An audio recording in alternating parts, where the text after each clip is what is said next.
شمشالِ بے مثال مستنصر حسین تاڑر۔ درہ شمشال کا گلاب شہر۔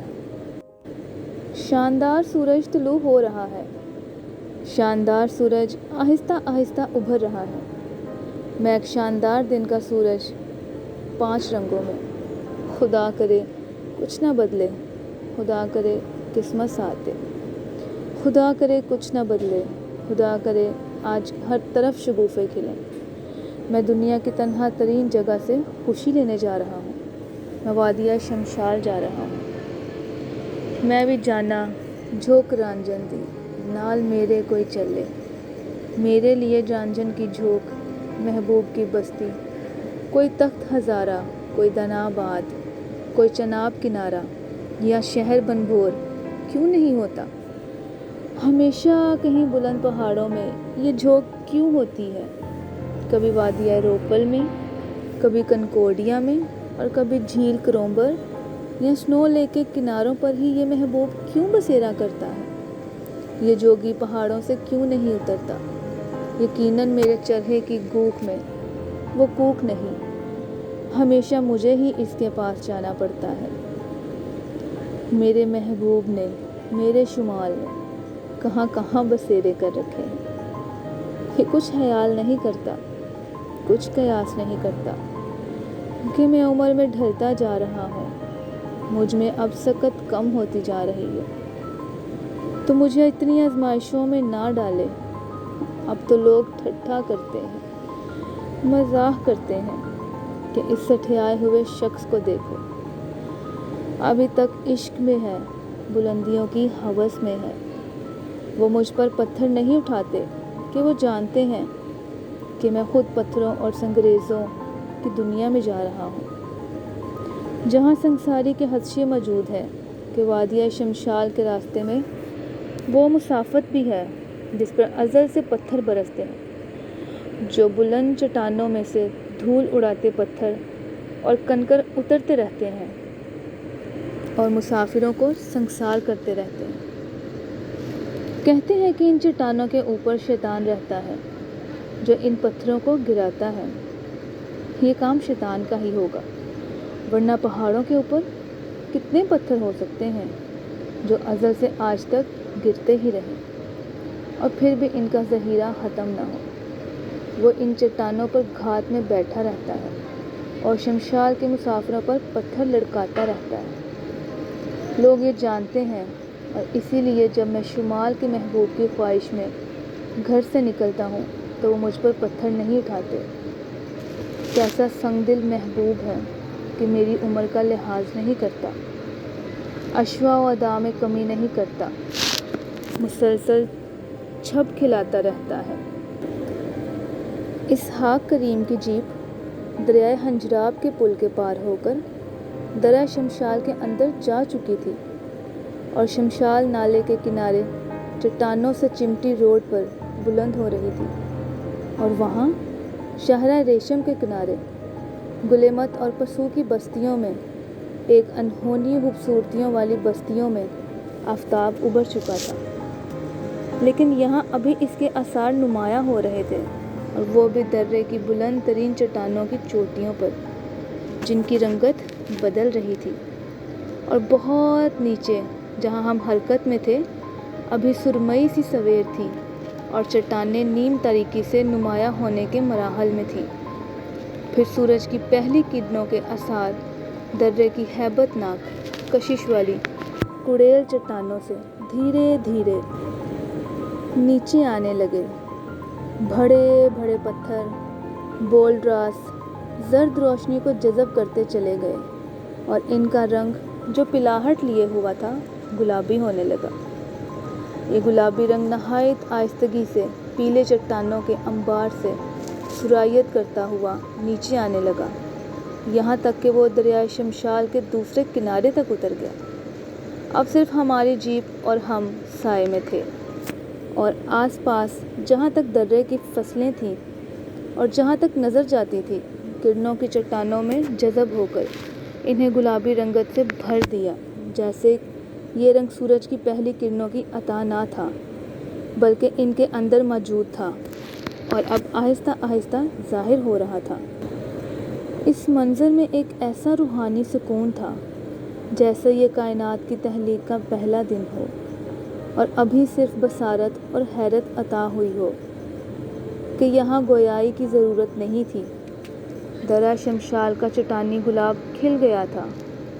تنگ درے میں ہماری جیپ جا رہی تھی اور ہمارے سامنے اردن کے صحراؤں میں پوشیدہ پٹیرا کے رومی شہر کے قدیم گلابی کھنڈر تھے۔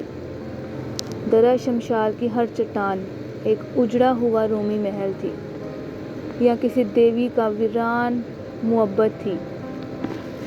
جہاں خزانہ رکھا جاتا تھا وہ عمارت تھی، ایک متمول رومی تاجر کا شکستہ ستونوں والا عالیشان گھر تھی، لیکن یہ سب گلاب رنگ تھے، کیونکہ مجھے یہی بتایا گیا تھا کہ اردن کے صحراؤں میں اس تاریخی شہر کے کھنڈر صدیوں تک اوجھل رہے اور پھر کوئی گڈریا اپنی گمشدہ بھیڑ کی تلاش میں وہ بہت بلند چٹانوں کے درمیان جو ایک تنگ سا راستہ تھا، اس میں سے بمشکل گزر کر اندر گیا تو وہاں چٹانوں کی آغوش میں صدیوں سے ویران پڑا پیٹرا کا شہر تھا، اور اس گڈریے کو یقین نہ آیا کہ جو کچھ وہ دیکھ رہا ہے حقیقت ہے، ایک وہم تو نہیں۔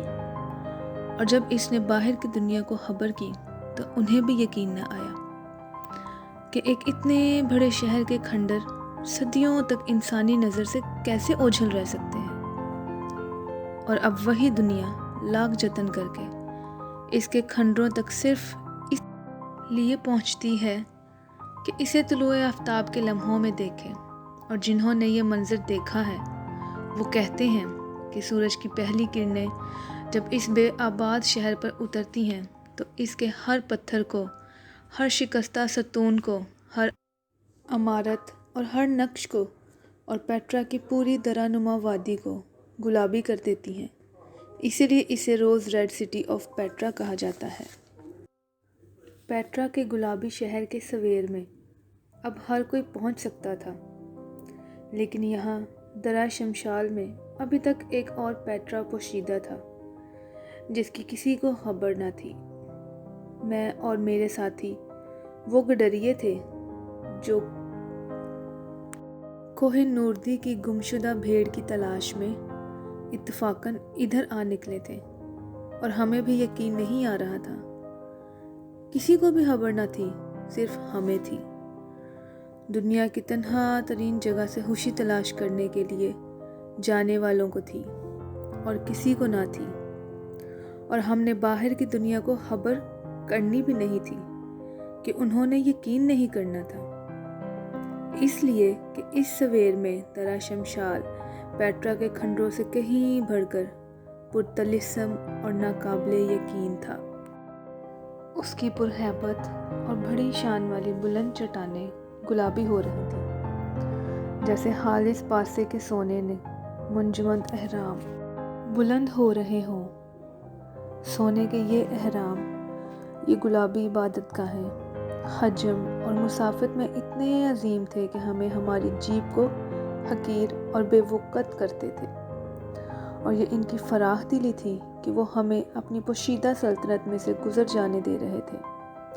درہ شمشال کا گلاب پتھریلا اور سنگ دل شمشان روڈ پر رواں جیپ کے اوپر کھلتا جا رہا تھا۔ درے کے چٹانی حصار سیمسن کے مندر کے ستونوں میں بدلتے تھے، کبھی ابو سمبل کے معبد دکھائی دیتے تھے، یہ ہر رات کی صبح میں تیمور کی ملکہ گوہر شاد کے مقبرے کے گنبد تھے، مدرسے کے سربریدہ مینار تھے جن پر روشنی ہو رہی تھی۔ شیر دریا سندھ کی سویر میں جب ایک اندھی ڈولفن پانیوں میں سے ابھرتی ہے تو اس کے لچکیلے بدن پر جب سورج کی کرنیں روشن ہوتی ہیں تو نیم سیاہ پانیوں میں وہ ایک سنہری جزیرہ دکھائی دیتی ہے۔ یونانی دیومالا کے سمندروں میں، شاعر ہومر کی بیان کی گئی صبحوں میں، ان سب جگہوں پر جتنے بھی آفتاب ابھرے تھے وہ سارے کے سارے اس لمحے درہ شمشال کی چٹانوں پر اتر رہے تھے۔ منتظر کب سے ہیں کہ ماہتاب نہیں آفتاب ابھرے، اگرچہ وہ ابھر چکا تھا، لیکن نظروں سے ابھی اوجھل تھا۔ صرف اس کے آثار تھے جو اس کی آمد کی نوید دے رہے تھے اور اس شمشال کے پیٹرا کو گلابی کر رہے تھے۔ وہ درے کی تنگنائی میں اتر نہ سکتا تھا، صرف اس کی کرنیں کھوج لگاتی اندر تک آتی تھیں اور ان چٹانوں سے اندیکھے ہی پہنچتا ہے۔ پھر پیٹرا تو ایک شہر تھا، یہاں کئی شہر تھے۔ درا شمشال اس سویر میں ایک گلابی رنگت کا تراشا ہوا بدن تھا جو پہلی شعاؤں سے زندہ ہو رہا تھا، ایک ایسا معجزہ تھا جسے دیکھنے کے لیے آنکھوں کی تخلیق ہوئی تھی، اور میں اسے دیکھتا تھا اور اس پر ایمان لاتا تھا۔ کوہ طور بھی کچھ ایسے ہی منور ہوا ہوگا، اور شمشال روڈ کے آس پاس رونما ہونے والی اس گلابی حجرے کے اندر ہماری جیپ چلتی جا رہی تھی۔